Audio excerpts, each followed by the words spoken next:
ಇವ್ರನ್ನ ಹೇಳಿ ಹೇಳಿ ಅಂತ ಹೇಳ್ತಿದ್ರು. ಇವರಲ್ಲಿ ಚಲನೆನೇ ಇಲ್ವಲ್ಲ ಸ್ವಾಮೀಜಿ. ಆದ್ಯಾ, ನೀನು ಅಂದ್ರೆ ನಿಮ್ ದೊಡ್ಡಪ್ಪಂಗೆ ತುಂಬಾ ಇಷ್ಟನಮ್ಮ. ನೀನಾದ್ರೂ ಹೋಗಿ ಇವ್ರನ್ನ ಎದ್ದೇಳಿ ಅಂತ ಒಂದ್ಸರ್ತಿ ಹೇಳು. ಹೋಗು.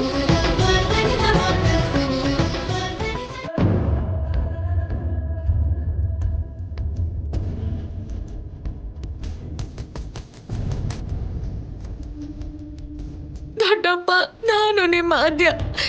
ಕಣ್ಬಿಡಿ ದೊಡ್ಡಪ್ಪ, ನೀವೇ ನಮ್ಗೆಲ್ಲ ದೊಡ್ಡಪ್ಪ.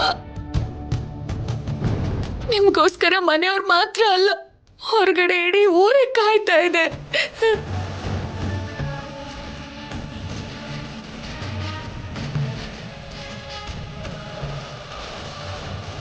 ನಮ್ಗೋಸ್ಕರ ನಾವು ಬದುಕೋದಲ್ಲ, 4 ಜನರಿಗೋಸ್ಕರ ಬದುಕು ಅಂತ ಹೇಳಿದ್ರಿ.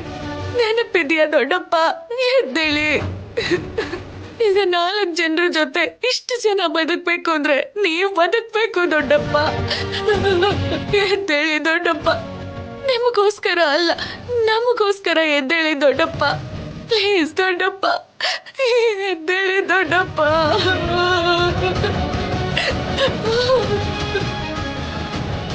ನೀವ್ ಕಣ್ ಬಿಡ್ಲಿಲ್ಲ ಅಂದ್ರೆ ಇಲ್ಲಿಂದ ಹೋಗೋದು ನಿಮ್ಮೊಬ್ರ ಪ್ರಾಣ ಮಾತ್ರ ಅಲ್ಲ, ನಮ್ಮೆಲ್ಲರ ಪ್ರಾಣ ಕೂಡ.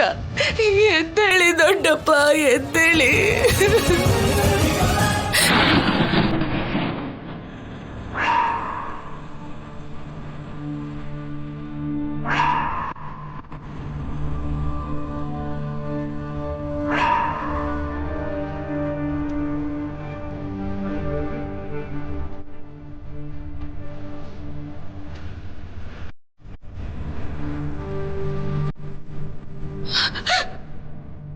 ದೊಡ್ಡಪ್ಪ, ದೊಡ್ಡಪ್ಪ, ಗುರುಗಳೇ, ದೊಡ್ಡಪ್ಪ ನೋಡಿ ಗುರುಗಳೇ.